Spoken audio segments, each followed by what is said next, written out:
এই অন্যায় অত্যাচার অবিচার থেকে মানুষ বাঁচতে পারে না কেন? সঠিকভাবে কোরআন এবং হাদিসের জ্ঞান না থাকার কারণে।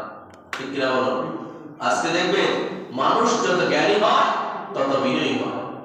মানুষ যত জ্ঞানী হয়, যত উচ্চ শিক্ষিত হয়, উচ্চ শিক্ষিত একজন মানুষ দেখবেন সমাজের কারোর সাথে ঝগড়া বিবাদ থাকে, সমাজের কারোর সাথে ঝগড়া করে না, কথায় কথা তর্কে লিপ্ত হয় না, সে সর্বদা নিচের দিকে তাকিয়ে হাঁটে আর চিন্তা করে।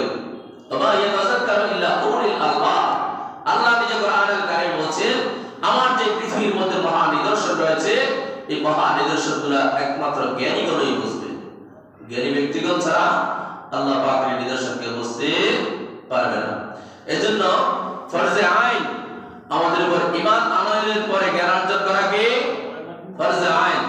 আমরা সবাই জ্ঞান অর্জনে লিপ্ত হয়ে যাব ইনশাআল্লাহ। এখনো মুরব্বী বাবাদেরকে জিজ্ঞাসা করলেন, নোট মাইন্ড করবেন না। আপনারা হয়তো অনেকে সূরা কেরাতগুলো জানেন না। এদিকে এদিকে মনোযোগ। অনেক বাবা নামাজের সূরা কেরাতগুলো জানবেন না, নামাজের ফরজ ওয়াজিব সুন্নাত মুস্তাহাবগুলো, নামাজের ভিতরে এবং বাইরে যারা ফরজ, এগুলো অনেকে জানেন না। ঠিক না?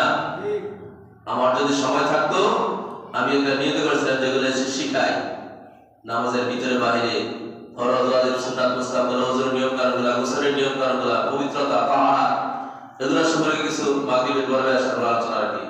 সময় নাই, সাধ্য নাই, সময় নাই। সাধ্য থাকলেও সময় নাই। যাক, আল্লাহ চাইতে কোনো সময় যদি আস্তে আস্তে যেমন আলোচনার মধ্যে 40 মিনিট কতক্ষণ আলোচনা করা যায়, ইনশাআল্লাহ শিখবেন, আস্তে আস্তে বুঝবেন। যাই হোক, যেটা বলতেছিলাম, ঈমান আনয়নের পরে বান্দার উপর সর্বপ্রথম অবশ্যই কর্তব্য হলো কি জ্ঞান অর্জন করা।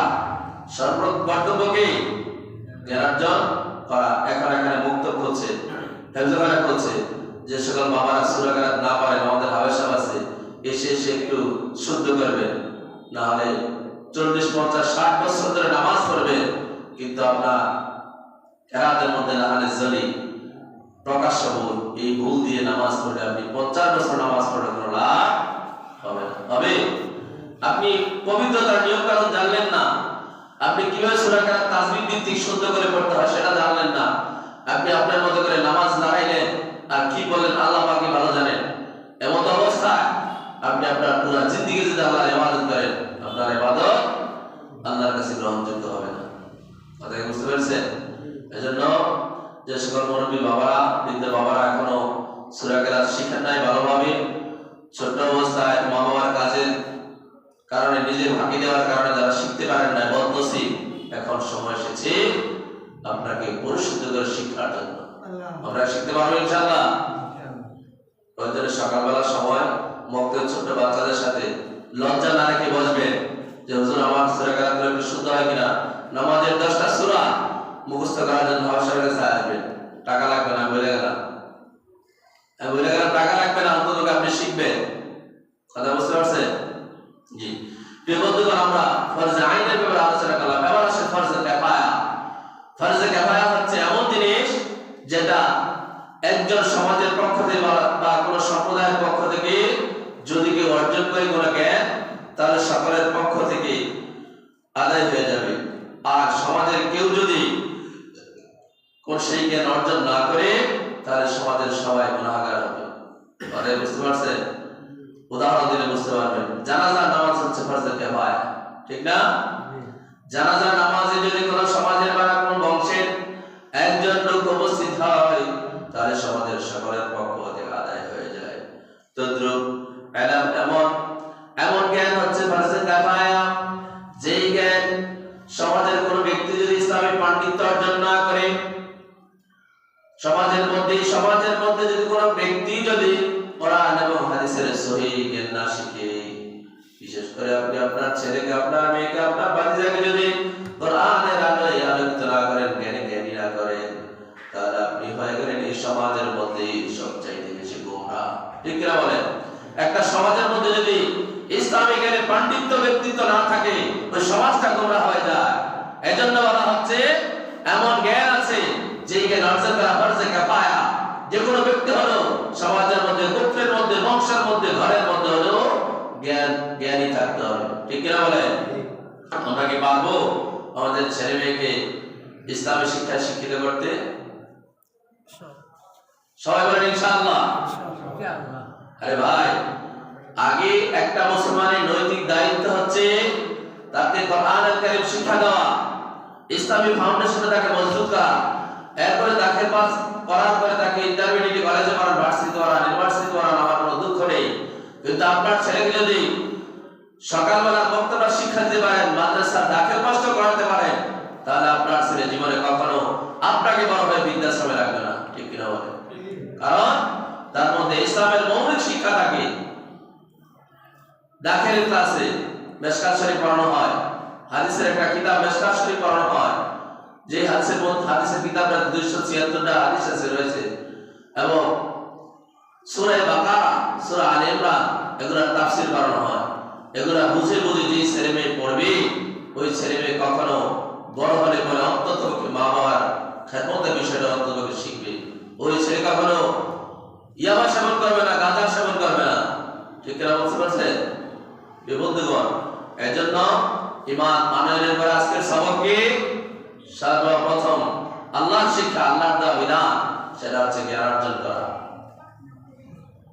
এখন যাদের সূরা কালাম ঠিক হয়নি, আমি আবার বলছি, আপনারা অনুগ্রহ করে মেহেরবানি করে প্রয়োজনে হাতে পায়ে ধরে আপনারা এখন নিজেকে শুধরিয়ে নেন, সূরা কালামগুলো শিখেন।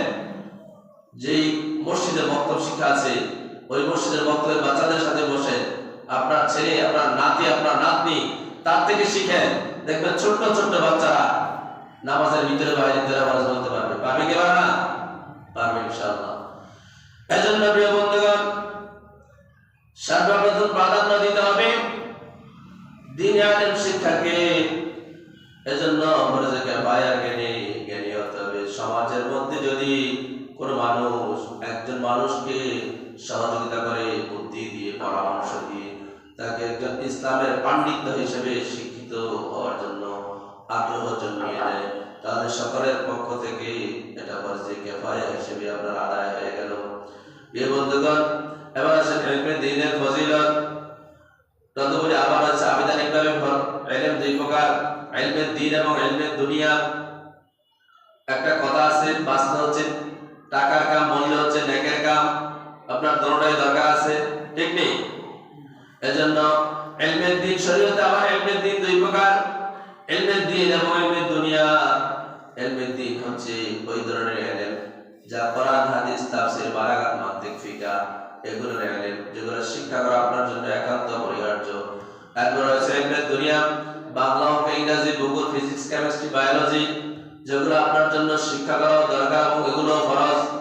আপনি মুসলমান হওয়ার পরে কোরআন হাদিস শেখার পরে আপনি আলেম হয়ে ঘরে বসে রইলেন, আপনি চিকিৎসা শাস্ত্র জানলেন না, আপনি বায়োলজি জানলেন না, আপনি চিকিৎসা বিজ্ঞান জানলেন না, আপনি দর্শন জানলেন না, আপনি মানতিক জানলেন না, তার বিদর্মীদের কাছে আপনি ঠেকে যাবেন। আপনি যখন অসুস্থ হবেন, সকল মুসলমান যদি কোরআনের আলোয় আলোকিত হয়, তদুপরি চিকিৎসা শিক্ষাও দরকার আছে না নাই? আপনি যে অসুখ হলে, আপনার অসুস্থ হলে চিকিৎসা করবে কে? একজন ইসলামী ব্যক্তিত্ব যদি আপনার চিকিৎসা করতে পারে, তাহলে আপনার ট্রিটমেন্ট সঠিকভাবে করবে, আপনার সঠিক রোগ নির্ণয় করার ক্ষেত্রে সহযোগিতা করবে। ঠিক কিনা বলেন? আর যদি সাধারণ শিক্ষিত হয়, সে আপনার রোগের গুরুত্ব দেবে না, বরং সে টাকার গুরুত্ব দেবে। ঠিক কিনা বলেন? এজন্য চিকিৎসা শাস্ত্র আবিষ্কার করেছিলেন ডক্টর ইবনে সিনা। ঠিক কিনা বলেন? যিনি 10 বছর বয়সে হাফেজে কোরআন হয়েছিলেন, তিনি চিকিৎসা শাস্ত্র আবিষ্কার করেছেন। ঠিক কিনা বলেন? এজন্য এটা মনে করবেন না যে মাদ্রাসায় ভর্তি করলে সে কোনো কিছু হতে পারবেন না, বরং মাদ্রাসায় শিক্ষিত হলে পরে, মাদ্রাসা আপনার ছেলে মেয়েকে পড়ালে পরে, পরবর্তীতে সে যেদিকে ইচ্ছা দাবিত হয় সেদিকে দাবিত করা।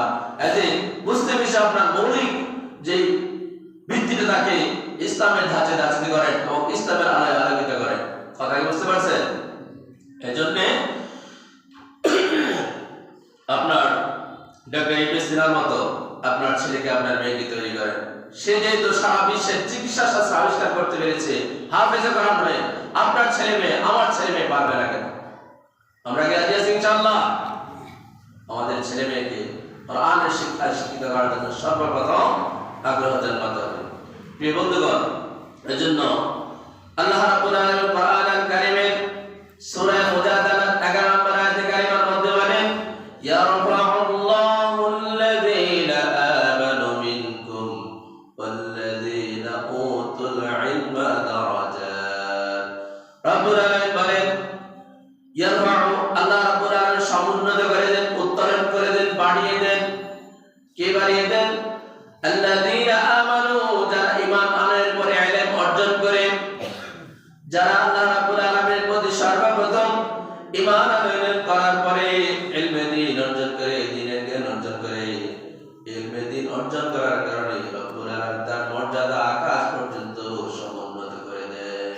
সুবহানাল্লাহ। তার মর্যাদা, তার শান শওকত কে বাড়িয়ে দেন? আল্লাহ রাব্বুল আলামিন বাড়িয়ে দেন। এখানে দারাজাতুল শব্দের তাফসীরে এসেছে এক গুণ নয়, দুই গুণ নয়, বহু গুণে গুণান্বিত, বহু গুণে বাড়িয়ে দেন। এখানে এক বছর, দুই বছর উল্লেখ করা নাই। দারাজাতুল শব্দটা বহু বছর শব্দ। এর শাব্দিক অর্থ হচ্ছে আল্লাহ রাব্বুল আলামিন কোন বান্দার মর্যাদা ঈমান আনয়ন করার পর যদি সে কোরআন ও হাদিসের জ্ঞান অর্জন করে, তাহলে আল্লাহ তাআলা তার মর্যাদা কয়েক গুণ, বহু গুণ বৃদ্ধি করে দিতে পারেন। এজন্য আল্লাহ রাব্বুল আলামিন আমাদের সবাইকে কোরআন এবং হাদিসের জ্ঞান অর্জন করার তৌফিক দান করেন। রব্বুল আলামিন রাসূল সাল্লাল্লাহু আলাইহি ওয়াসাল্লামকে কোনো কিছু বাড়িয়ে বলার জন্য অনুমতি দেন নাই। কোনো কিছু আল্লাহর একান্ত হাবিব, আল্লাহর হাবিব সাল্লাল্লাহু আলাইহি ওয়াসাল্লামকে পৃথিবীতে কোনো কিছু বাড়িয়ে চাওয়ার জন্য নির্দেশ দেয় নাই। শুধুমাত্র কেবলমাত্র একমাত্র ইলমে দ্বীন অর্জন করার ক্ষেত্রে আল্লাহ নিজে বলছে, হাবিব আমার, আপনি আমার কাছে ইলমে দ্বীনের ক্ষেত্রে বাড়িয়ে যা চাইবেন তাই আমি দেব। এজন্য আল্লাহ রাব্বুল আলামিন রাসূলুল্লাহ সাল্লাল্লাহু আলাইহি ওয়াসাল্লাম আল্লাহ রাব্বুল আলামিনের কাছে চেয়েছেন, রব্বি জিদনি ইলমা। কি চেয়েছেন? রব্বি, আমার প্রভু, জিদনি, আমাকে দান করো ইলমা, অনেক ইলম, আমাকে প্রচুর ইলম দান করো। এজন্য আমরাও আমাদের ছোট ছোট ছেলে মেয়েদেরকে নিজেরা সহ এই দোয়াটাকে পড়তে পারবো ইনশাআল্লাহ। এই দোয়াটা করেছেন হযরত মুসা আলাইহিস সালাতু ওয়াস সালাম এবং মুহাম্মদ রাসূলুল্লাহ সাল্লাল্লাহু আলাইহি ওয়াসাল্লাম। মুসা আলাইহিস সালাতু ওয়াস সালাম আল্লাহর কাছে আরেকটা দোয়া করেছিলেন, রব্বি ইশরাহ লি সাদরি ওয়া ইয়াসসির লি আমরি ওয়াহলুল উকদাতাম মিন লিসানি ইয়াফকাহু কওলি। যাদের মুখে জড়তা আছে, যারা উচ্চারণ করতে সহজে পারে না, তারা এই দোয়াটা পড়বেন। এরপর আরেকটা আমল হচ্ছে, কোন মা বাবা যদি, কোন বড় ভাই অথবা কোন বড় বোন যদি কোন ছোট্ট ছেলে মেয়েদের মাথায় হাত বুলিয়ে দোয়াটা পড়ে, আল্লাহুম্মা ফাক্কিহু ফিদ্দীন ওয়া ফাক্কিহু ফি তাওয়িলিল ইসলাম, আল্লাহ তাকে উপকারে ইলমে দ্বীন দান করো, তাকে ইলমে দ্বীন দান করো। তাহলে রব্বুল আলামিন সাথে সাথে ওই বাচ্চার ইলম করে দিবে, ওই বাচ্চার ইলমে প্রসারতা দান করবে। ওই বাচ্চার ইলমে নোকসানি থাকলে, ইলমের কমতি থাকলে, দুষ্ট বাচ্চা, কথা শোনে না, পড়ায় মনোযোগ নাই, এমন দোয়া যদি করতে পারে, তার মাথায় হাত বুলিয়ে জাগ্রত অবস্থায় কিংবা ঘুমন্ত অবস্থায়, আল্লাহ রাব্বুল আলামিন খোদার কসম করে বলি, ওই বাচ্চাকে ইলমে দ্বীন পরিপূর্ণ দান করে দিবেন। সুবহানাল্লাহ। তাহলে এটা কি আমার কথা না আল্লাহর কথা? আল্লাহ নিজেই বলে দিয়েছেন যে কোন মানুষ যদি কোন মানুষের হাত বুলিয়ে, মাথায় হাত বুলিয়ে দোয়াটা করে, তাকে আল্লাহ রাব্বুল আলামিন ইলমে দ্বীনের দরজা খুলে দেন। সুবহানাল্লাহ। প্রিয় বন্ধুগণ, এজন্য সূরা আলে ইমরান আল্লাহ রাব্বুল আলামিন বলেন, শাহিদাল্লাহু আন্নাহু লা ইলাহা ইল্লাল্লাহু ওয়াল মালাইকাতু উলুল ইলমি কাইমান বিল কিসত, লা ইলাহা ইল্লা হুয়াল আজিজুল হাকীম। আল্লাহ। প্রিয় বন্ধুরা, আল্লাহ রাব্বুল আলামিন বলেন, শাহিদাল্লাহ, তোমরা এই কথা সাক্ষ্য দাও যে আল্লাহ নিশ্চয়ই আল্লাহ, লা ইলাহা ইল্লাল্লাহ,